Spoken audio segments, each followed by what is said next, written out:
Eternatus was most likely the biggest fail of Pokemon GO because this Pokemon was so mad expensive that next to no one was actually even able to build it. Me included. I don't have this Pokemon fully built, but I still want to give it a try because hey, it makes for a great video title trying out the most expensive Pokemon in Pokemon GO.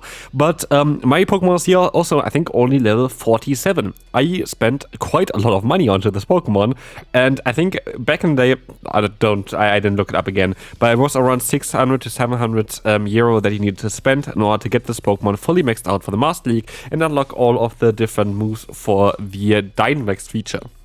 So I didn't do that. I think most people didn't do that. And funnily enough, Eternatus is actually really highly ranked in the Go Battle League for the Master League, and so I wanted to see, is even Eternatus that isn't fully maxed out good to play? Turns out I went straight 10-0 with this team, and we will take a look at my run, and we're gonna take a look where I fail at the end of the day and see why this Pokemon is actually fantastic. And trust me, I actually went into this video thinking that I can make a video about like, oh, how the most expensive Pokemon is actually such a waste of money, on how it fails and how bad this Pokemon actually is. And I can't say that. I really can't say that. This Pokemon was fantastic for me and for different reasons. Like, the one thing that really changed this Pokemon was the recent change to Dragon Tail. Dragon Tail was, while it was released, still a very hard-hitting move that didn't generate energy fast. Though it's not so hard-hitting anymore, but it does generate energy insanely fast, which helps out a Pokemon like Eternatus quite a lot, because what you have is fantastic coverage. You have with the charge move and the signature move of Dynamax Cannon, a move that is going to do some nice solid stab dragon type damage, but the thing that actually sets this Pokemon apart from other dragon type Pokemon is the secondary charge move, which is Flamethrower. A move that's generally seen as kinda underwhelming.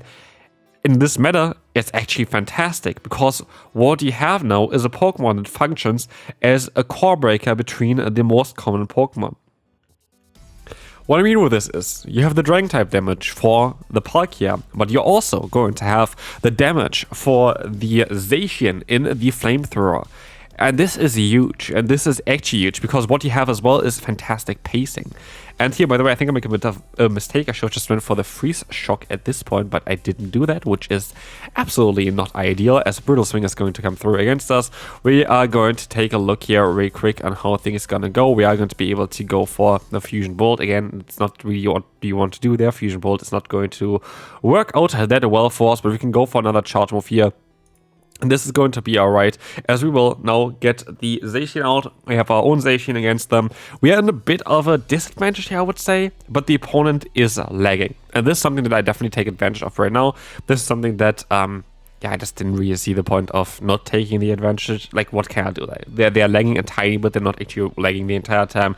I just play my game, basically, and of course I do generate a few times a bit more energy, I think, than the opponent.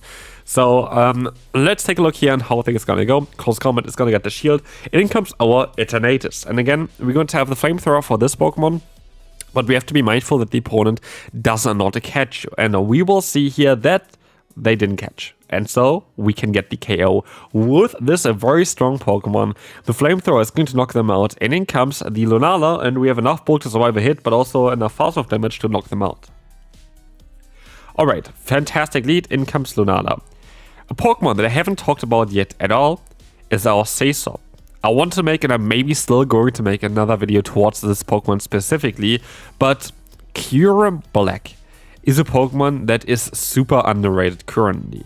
And it just fits so well as an anti-meta Seiso, even though you most likely could say that this one is a meta Pokemon.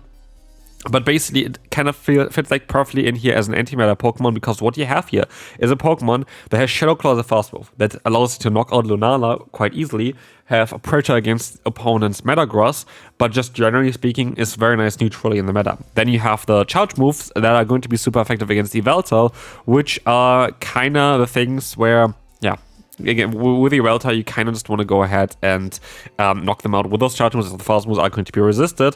but also they kind of want to most likely avoid the volatile Zacian matchup, and that's why a lot of times you would be able to bait them out. So the Zacian core together with the Kyurem Black is something that I definitely value a lot right now, and I would recommend you to give it a try as well. As now, we're going to see the Awkward Tail coming through from the opponent's Palkia. I'm just going to go for the safe play of going for close combat. If they knock me out here, that's all fine, because then they're going to be energy dry, and we still have in the back our Eternatus, which we didn't even need to use here. And this is something that happens quite often here, that I don't actually need to use my Eternatus and I still win, because the main thing that actually made this team so good, I wouldn't really want to say that Eternatus was the main thing. Eternatus was strong though. Eternatus was absolutely a fantastic Pokemon to run. I would definitely recommend you to give this Pokemon a try if you have this Pokemon build, which most of you most likely don't have. But basically what kind of sets this team apart, by the way, great catch here on the Lunala, which is going to take now a triple resisted hit. The close combat literally did nothing, but it just sets apart the core of Zacian as well as the Kyurem Black. Like, those two together is literally what gives this team the potential, what it can work on. But here, we actually see that we have a really bad scenario for ourselves, because I survive with 1 HP, I'm kind of forced to use a shield on my Kyurem Black. In comes Zacian, which is not a great matchup at all for us. And we have to go for the Fusion Bolt, which is going to be just a neutral, non-stab move. That is still going to do some solid damage, but like it's not going to... Okay, that's going to change things. So we were kind of far behind, but we can still get this Fusion Bolt off. And this will allow me to get the shield, and this will allow me to get a shield. And all of a sudden, I know that the opponent has a ton of energy, but all of a sudden, I'm not in the worst position. Especially as I swap out now into the Palkia, I realize that I can go still for close combat here even. And our Zacian just now decided to completely destroy the opponent. In comes the opponent's Zacian, and I'm well aware that I should be able to force them to go for... yeah, either fast move or... Actually, I'm not going to be able to knock them out here with this Pokemon. But I just need one Dragon Tail in order to knock them out. Even though it's triple resisted here as well, it doesn't really matter, because we played so well prior that we don't really need that. Okay, Zacian against Zacian. Here's where we would like to have a best buddied Zacian. This is definitely a game changer if you have your Zacian best buddied. It's on neither side basically, so it doesn't really matter. I would really recommend you to best buddy your Zacian. It's so worth it. It's absolutely worth it in the Master League. I'm way too lazy for that kind of stuff, so don't mind me there, but it's absolutely worth it there. So, close combat comes through. We're gonna knock them out. And in the back, we're going to have the Palkia here. Palkia is going to be fine. We will see that close combat coming through very, very soon. But we can let one move go first, and now we just have to go straight for it. If they go for another charge move, so be it. But at least like this, we are going to be able to force them to throw their move straight away as well. And I might just take it, because I don't really want to use another shield here. I think this is going to be ideal like this. And we're going to be able to now go ahead and go for the Dragon Tail spam with the Eternatus. In comes the Kyurem Black, or we can go for the Dynamax Cannon. And this is going to work out quite well for ourselves, as we're going to get the shield from the opponent, but we still want to catch the move, because our win con here is our Eternatus. And so I'm going to let the move go, well knowing that's very likely going to be the free shock, doing a ton of damage against us. But I can go for my own free shock, trying to just get a debuff onto the opponent. It's kind of relevant, but I only get to one charge move anyway, so why not? We don't get the debuff here at all. And this game is not over, because I have to call the bait, and I do call the bait. A Fusion Bolt is landing against us, but it's the wrong move, and with that we can guarantee win this battle. Well, let's take a look here at the next opponent. We will see the Zacian against Zacian now, which is fantastic for us, because we can just go ahead and go for the close combat. But it's going to be a CMP type. We're going to use a shield. That's going to be fine. And they go for their own close combat. And at this point, I'm like, I'm just going to go for fast moves now. I'm going to try to farm them down. I think that's kind of what I would like to do here right now. But they swap out into the Gyarados. The fast moves are triple resisted, so I'm going to just swap out on the charge move. Did I catch an Awkward Tail? I did absolutely not, but the worst thing is they're actually going to get the defense drop onto us. This changes things. Defense drop here is 20% chance of crunch, but it's going to, of course, make us weaker to especially the fast move that is super effective. And that is going to be a bit of an issue, as we all see here the Palkia coming in. We're going to be able to go for a charge move against the opponent. This is going to be the Fusion Bolt doing some solid damage here, and we have now the Eternatus up against the Palkia. I am forced to use a shield here, I would say, as they're going to go for the Spatial Rend. They swap into their Zacian, and I can go ahead and try to go for a Flamethrower. This is a CMP type. Flamethrower would knock them out, guaranteed. There's no doubt about that. Behemoth Blade comes through. It's gonna get us low, but not low enough to knock us out. This would knock them out, though, and let's see what they are gonna do here. They decide to use a shield, allowing me to go for the Behemoth Blade onto our own Zacian against the opponent's Zacian, knocking them out. In comes that Palkia again, and we can reach that close combat in order to finish up this battle. Again, this team is insane. Of course, we have a very broken core here of Kyurem Black as well as the Zacian, but honestly, like, this team works out so well. Okay, fantastic lead. In comes Metagross. We're going to have our Kyurem here. We were a bit too late at swapping out there. Generally speaking, you're never going to be able to align yourself here. If the opponent plays it right, you never have the chance of alignment. That is not going to happen because recently only the Media Mesh got changed to be a 45 energy move, which means we have the exact same pacing, and they of course go into the matchup one fast move earlier, and that is just going to always be enough for them to outspeed us, and so we're never going to be able to align ourselves. We see the Fusion Ball coming in here. This is going to allow us to get them kind of low, and what I do next is I try to catch the move on the Zacian. I underestimated their pacing, and with that we are sadly going to get knocked out. And that is going to be quite a bit more unfortunate, as now we're going to have no good answer against the opponent's Metagross anymore. I am kind of screwed, and so I try my best here to play it out with my Eternatus, but we see here the opponent's Zacian coming at Zacian. The opponent's, what's called Xerneas is coming in here, going for the close combat, and I am going to try to go for the Behemoth Blade, knocking them out. But I have to hope that somehow I'm going to be able to win this battle with Eternatus, which I doubt I can, right? Like, yeah, they're going to knock me out here, but like, it's going to be, we're not fully maxed out. Like, if we're fully maxed out, I think I'm gonna win immediately. But we're gonna go up against the Yveltal, and we don't have enough energy to really get to.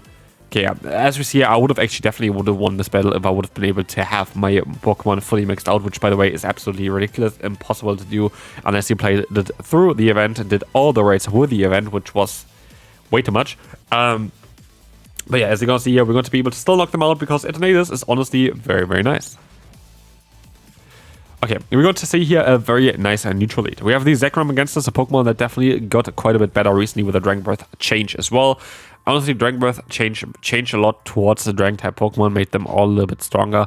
But let's see on how things are going to be here. We're going to have our charge move coming in against the opponent. It is going to do a lot of damage, and I'm going to try to catch the move onto my Kyurem. It doesn't work out, but they go into their Xerneas. This is the trap. I can hit them hard. While I cannot hit them hard with my other Dragon type Pokemon, I can hit them hard with this Dragon type Pokemon. We're going to get the shield early on here, though, from the opponent. Free Shock is not going to land, and we are going to let the move go. It's going to be the close combat, dropping the opponent's defense, which allows me now to pressure them more with my Zacian. I'm forced to use a shield here, though, in order to align myself, and as we know that we have our other Pokemon in the back, we kind of need to do that here, because otherwise you're going to be screwed.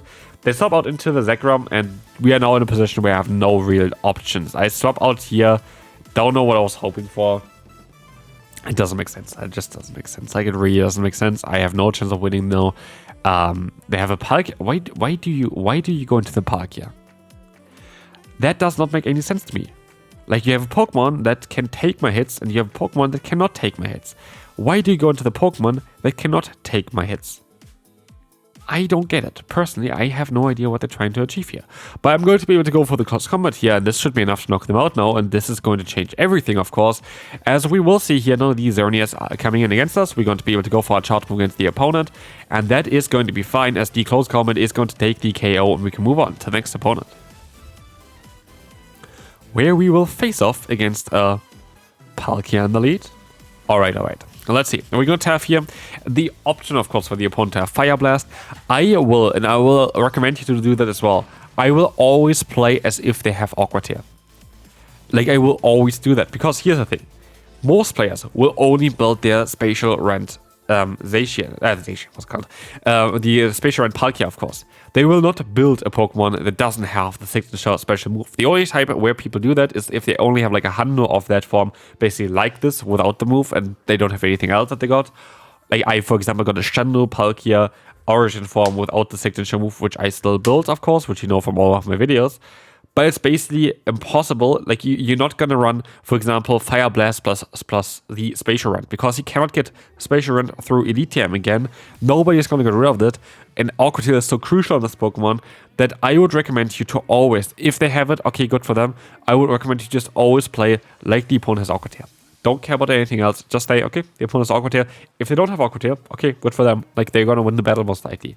But 99% of the players are going to have Aqua Tail. And that is something that, yeah, Fire Blast is in everybody's head. Like, especially for me, I played this Pokemon myself with Fire Blast because I have no other option. But generally speaking, I do think it's so much more common to have Aqua Tail on this Pokemon together, just with the Spatial Rent, than anything else. And so I wouldn't really recommend you to play around this matchup just generally. I'd never really shield for that. So, Free Stock just knocks out here the Goldengo, and we're going to be able to go for the 10-0. This was the 10-0 run, but that doesn't mean that this video is over, because what we see here is where it all failed. This is going to be my loss, and I say that so clearly because we actually start off with a alright lead. It's not the best. They have actually still a super effective charge move, and I'm like, okay, I can go for the Behemoth Blade. I'm going to try my best here. Let's see where we're going to fail, and this is something that I want to see as well. Where are things going wrong? What should I have done differently? And this is something that you should always ask yourself for your own battles as well, because it's going to be the one thing that's going to let you kind of surpass your current level. Here, this was a beautiful catch. The issue would be actually if they stay in here because I have not a great matchup, but they stop out anyway, and that is, so far, I feel like perfectly executed. Like, there's nothing that I would have changed now at this point. There's everything that is kind of happening so far perfectly done. They're going to be able to farm me down there. There's nothing that I can do about this. Like, I can't, of course, like, I don't know that the opponent has Zacian in the back. I can't play around this either. Like they could have anything in the back, basically. That's what I kind of mean with that. We're going to be able to knock them out here, though. Maybe I could have went for a more fast move, but I feel like they had a lot of energy, so I didn't want to risk it. And the shield off anyway, so that doesn't really matter. I will be able to survive it barely, but now I basically only have the Eternatus left. So I feel like the Zacian, just as a hard counter to our Sace up there, was just a bit tough, and we just get hard walled here fully. And that's going to be the way we're going to not win this battle anymore. It's just getting hard walled. That's all. That's all to it. There's nothing else that happened. And that is kind of funny. So, yeah, this team is fantastic. Eternatus, sadly, I don't actually like that this is the case. It's a very good Pokemon. Like, if you have built it, you should give it a try again. I think it's kind of underrated right now. But it's a very good Pokemon. Hope you enjoyed it. If you did, feel free to leave a like, and I will see you then. Bye-bye.